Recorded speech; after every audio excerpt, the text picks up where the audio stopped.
আসসালামু আলাইকুম আপনাদের বরকাত বুড়িমা রান্না করতে কি শীত একটা সাথে চলে আসলাম আপনাদের সাথে ছোট্ট একটা ভিডিও শেয়ার করতে। তো আজকে আপনাদের সাথে শেয়ার করছি টাকি মাছের ঝুড়ি ভাজা। আর এই টাকি মাছটা সম্পূর্ণ আমাদের নিজেদের পুকুর থেকে ধরা। এখানে ছোটো বড়ো যতগুলি ছিল সবগুলোই দিয়েই আমি ঝুড়ি ভাজাটা করছি। তো আমি টাকি মাছটা প্রথমে সুন্দর করে ধুয়ে নিয়েছি, ধুয়ে নিয়ে সিদ্ধ করার জন্য আমি বসিয়ে দিয়েছি চুলা। আর এখানে আমি অল্প পরিমাণে মরিচের গুঁড়া, একটু হলুদের গুঁড়া আর অল্প পরিমাণে লবণ দিয়ে আর একটু লেবুর রস দিয়ে সিদ্ধ করে নিচ্ছি, যাতে মাছের যে গন্ধটা থাকে সেই গন্ধটা না থাকে।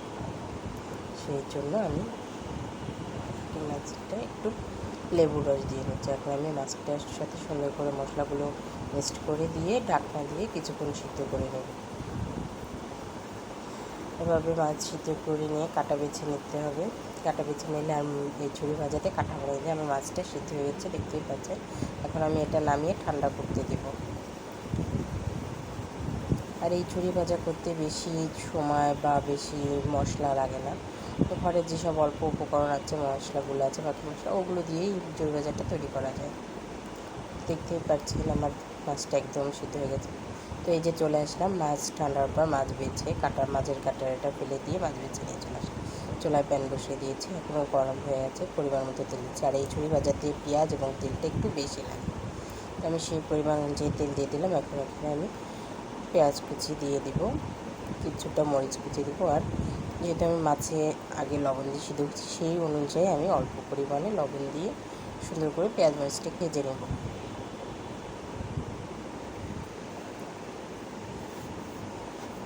পেঁয়াজ মরিচটা সুন্দর করে নেড়ে চেড়ে দিচ্ছি, যাতে তাড়াতাড়ি লবণটা দিলে আর কি তাড়াতাড়ি পেঁয়াজটা নরম হয়ে যায় এবং ভাজা হয়ে যায়। এই জন্য পেঁয়াজ ভাজার সময় আমি লবণটা দিয়ে দিই।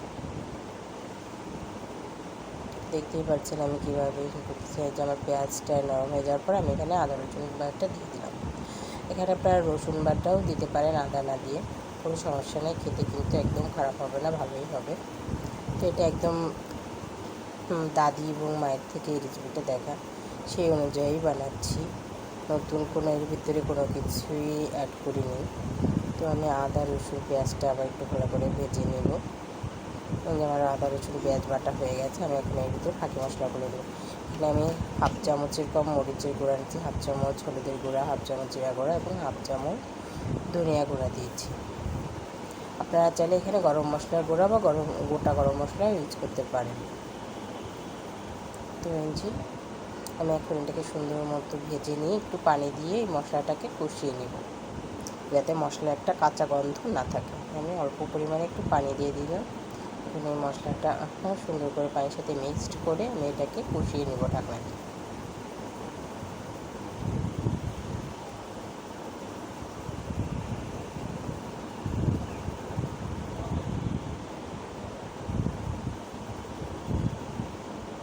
আমার মশলাটা সুন্দর মতো কষে গেছে। এখন আমি ওই যে কাটা বেছে রাখা টাকি মাছগুলো দিয়ে দেবো।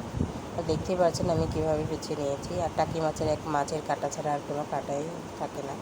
তো আমি এই মাছটা আস্তে আস্তে রেখেছি, কিন্তু এটা আস্তে আস্তে থাকবে না, নাড়াচাড়া করতে করতে ভেঙে যাবে। তো আমি মাছটা সমস্ত মশলা এবং পেঁয়াজ মরিচের সাথে সুন্দর করে মিক্সড করেছি। আপনারা এইভাবেই মিক্সড করবেন। আর এটা আস্তে আস্তে নাড়াচাড়া দিতে দিতে খুন্তি ভেঙে একদম জোড়া হয়ে যাবে।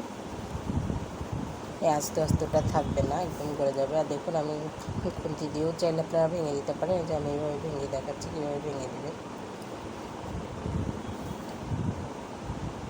টাকি মাছে প্রচুর পুষ্টিগুণতাও আছে, যেমন ওই জন্য টাকি মাছ অনেকে খায়, আর অনেকে আবার পছন্দও করে না।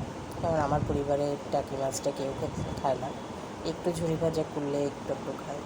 এই যে দেখুন নাড়াচাড়া করতে করতে কীরকম মাছটা একদম খুলে গেছে, একটা মাছও আসতে নেই। আর একটু লেগে লেগে যাবে, কিন্তু তার কিছুক্ষণ পরপরই নাড়া দিতে হবে যাতে পুড়ে না যায়। এইভাবে আমি সুন্দর করে মিডিয়াম আঁচে মাছটা ঝুড়ি করে নিচ্ছি। দেখুন আমার মাছ ঝুড়িটা হয়ে গেছে, কীরকম লাল লাল হয়ে গেছে। এইভাবে আপনারা ঝুড়ি ভাজাটা কমপ্লিট করে দেবেন। নামানোর আগে গরম মশলা গুঁড়ো দিয়ে নামিয়ে নেবেন। তো গরম মশলা গুঁড়ো দেওয়াটা ভিডিওতে নেই, কোনো সময় ভিডিও করতে ভুলে গেছে, আপনারা দিয়ে নামিয়ে নেবেন। এই যে আমার ঝুড়ি ভাজাটা হয়ে গেছে অলরেডি। এখন আমি চুলাটা বন্ধ করে দিই। খেতে এত মজার। আর আমার ভিডিওটা ভালো লাগলে অবশ্যই লাইক কমেন্ট শেয়ার দিয়ে বেশি বেশি করে কমেন্টসের মাধ্যমে জানাবে। যে রেডি আমার টাকি মাছের ঝুড়ি ভাজা। তো আজকের মতো এই পর্যন্তই, আবার আরেকটা ভিডিও নিয়ে আপনাদের সাথে হাজির হব। আল্লাহ হাফেজ।